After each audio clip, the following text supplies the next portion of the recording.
Hello everyone, Shri Swami Samarth सर्वांना। लवकरच आपल्या लाडक्या बाप्पांचं आगमन होणार आहे आणि आज आपण इथे गणेश चतुर्थी स्पेशल आपल्या लाडक्या बाप्पांच्या आवडीचे खव्याचे मोदक बघतोय। चला तर मग खूप जास्त वेळ न घालवता रेसिपीला सुरुवात करूया। त्यासाठी बघा मी इथे 250 ग्राम खवा घेतलाय। आता हा बाजारातून विकत आणलेला खवा आहे। आता हा खवा आपल्याला हाताने छान फोडून घ्यायचा आहे किंवा तुम्ही किसणीने किसून घेतलात तरी काही हरकत नाही। आणि त्यानंतर एक जाड बुडाची कढई ठेवायची आहे। त्यामध्ये आपल्याला हा खवा एक 7 ते 8 मिनिटे छान लो फ्लेमवर परतून घ्यायचा आहे। आता त्यासाठी बघा मी इथे खवा कढईमध्ये घालून घेतला आणि त्यानंतर गॅस अगदी मंद आचेवर ठेवून आपल्याला हा खवा परतून घ्यायचा आहे। आता परतल्यामुळे हे जे मोदक आहे ते छान टिकतातही आणि त्याला एक छान स्मूथ जसे बाजारात खव्याचे मोदक मिळतात त्याप्रमाणे छान टेक्स्चर येतं आणि मस्त हे खव्याचे मोदक तयार होतात। आता साधारणपणे मी इथे 2 मिनिटं खवा परतून घेतला, त्याच्या गाठी फोडून घेतल्या आणि त्यानंतर याच्यामध्ये आपल्याला 1 चमचा साजूक तूप घालायचं आहे। आता कढईनी साजूक तूप सोडून हा खवा आपल्याला अजून एक 5 मिनिटं छान परतून घ्यायचं आहे। या पद्धतीने बघा आपण जेव्हा त्यामध्ये तूप घालतो आणि खवा परतून घेतो तर तो थोडासा पातळ होतो, पण अजिबात घाबरण्याची गरज नाही। जसं जसं आपण त्याला परतत जातो त्या परतल्यानंतर तो छान पुन्हा एकदा मस्त घट्ट अशा टेक्स्चरचा कन्सिस्टन्सीचा तयार होतो। तुम्ही बघू शकता इथे अगदी पातळ असा खवा तयार झालेला आहे। आता आपल्याला अगदी लो फ्लेमवर याला छान परतून घ्यायचं आहे जेणेकरून मस्त या मोदकांना छान टेक्स्चर येईल आणि मस्त खमंग आणि मस्त बाजारात जसे मिळतात तसे आपल्याला हे मोदक तयार होतील। आता इथे बघा मी साखर मिक्सरमध्ये फिरवून त्याची पिठी साखर करून घेतली आहे। आता तुमच्याकडे पिठी साखर असेल तर तुम्ही इथे तुमच्या आवडीप्रमाणे साखर कमी जास्त प्रमाणात घालू शकता। मी साधारणपणे 3 चमचे साखर इथे घालून घेतलेली आहे।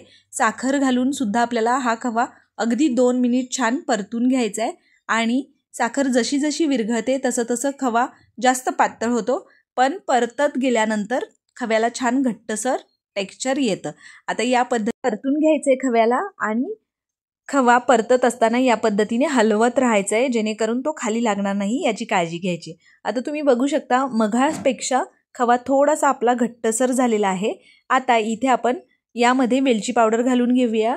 वेलची पावडर मी इथे वेलची थोडीशी साखर घालून त्याला छान बारीक करून घेतलेला आहे। साखर घातल्यामुळे वेलची अगदी पटकन त्याची पावडर तयार होते।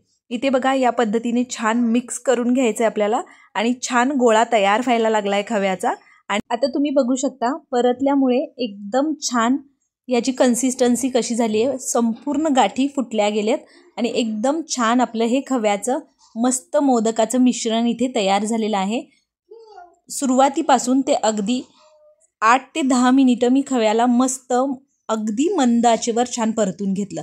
आता हे सगळं मिश्रण आहे ते आपण एका ताटात काढून घेऊया आणि त्यानंतर तुम्ही फॅन खाली याला एक 10 ते 15 मिनिटं सुकू देऊ शकता किंवा फ्रीजमध्ये ठेवलं तरी काही हरकत नाही। जर फॅन खाली ठेवलं तर अर्धा तास छान याला मस्त थंड होऊ द्या आणि फ्रीजमध्ये असेल तर एक 10-15 मिनिटं तुम्ही फ्रीजमध्ये ठेवू शकता। त्यानंतर तुम्ही बघू शकता मिश्रण अगदी मस्त घट्ट झालं आहे, अगदी इझिली आपण याचे मोदक करू शकतो। आता त्यानंतर आपल्याला एक मोदकाचा साचा घ्यायचा आहे, त्याला याप्रमाणे तूप लावून घ्यायचं आहे।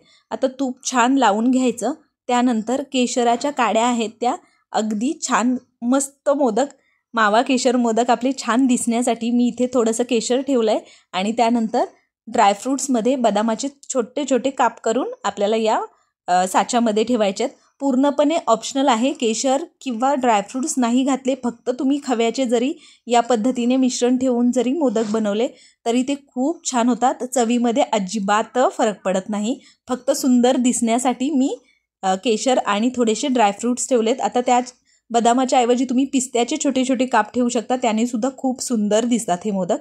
आता बघा दोन्ही बाजूला छान मिश्रण घालून घ्यायचं आणि छान दाबून घ्यायचे सगळ्या बाजूनी आणि तुम्ही बघू शकता मस्त अगदी बाजारात मिळतो त्यापेक्षा सुंदर असा हा खव्याचा मोदक तयार झाला आहे। सेम याच पद्धतीने मी तुम्हाला अजून एक मोदक करून दाखवते।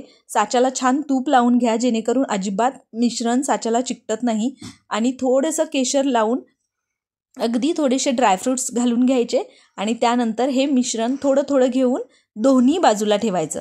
एका बाजूला घालायचं नाही, दोन्ही बाजूला थोड्या थोड्या प्रमाणात मिश्रण लावून घ्यायचं आणि त्यानंतर हा साचा बंद करून सगळ्या बाजूनी थोडासा दाबून घ्यायचा. तुम्ही बघू शकता या पद्धतीने व्हिडिओमध्ये दाखवल्याप्रमाणे छान दाबून घ्यायचा. एक्स्ट्राचं जे काही मिश्रण आहे, जे बाहेर निघालेलं आहे ते बाजूला काढून द्यायचं आणि यानंतर साचा खोलून तुम्ही बघू शकता इथे मस्त असा हा मोदक तयार होतो.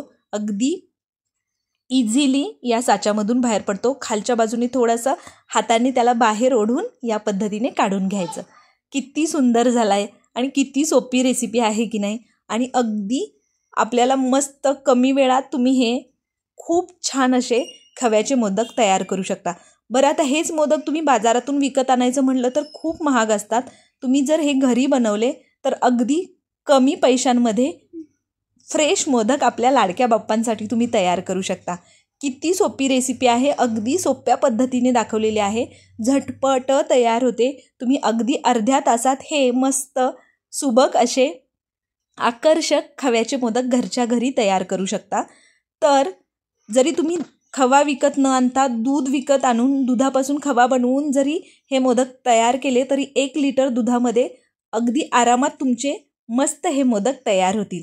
तर अशा पद्धतीने आपले इथे खव्याचे मोदक तयार झालेले आहेत आणि तुम्ही बघू शकता अगदी बाजारात मिळतात त्यापेक्षा सुंदर, सुबक आणि मस्त चवीचे हे आपले खव्याचे मोदक, माव्याचे मोदक तयार झालेले आहेत. तर लवकरच आपल्या लाडक्या बाप्पांचं आगमन होणार आहे. तर आपल्या लाडक्या बाप्पांच्या प्रसादासाठी तुम्ही हे खव्याचे मोदक नक्की घरी तयार करू शकता. अगदी सोप्या पद्धतीने तयार करू शकता. तुम्हाला ही आपल्या बाप्पांच्या प्रसादासाठी बनवलेल्या खव्याच्या मोदकाची रेसिपी कशी वाटली मला कमेंट करून नक्की सांगा. आणि खूप छान होतात, नक्की ट्राय करून बघा. तर तुम्हाला जर ही खव्याच्या मोदकांची रेसिपी आवडली असेल तर आपल्या आदिश्री रेसिपी चॅनलला सबस्क्राईब करा आणि बेल आयकॉन प्रेस करा, जेणेकरून इथून पुढे येणाऱ्या नवनवीन आणि अशा छान छान रेसिपीच्या नोटिफिकेशन्स तुम्हाला मिळतील आणि त्या तुम्हाला ट्राय करून बघता येतील.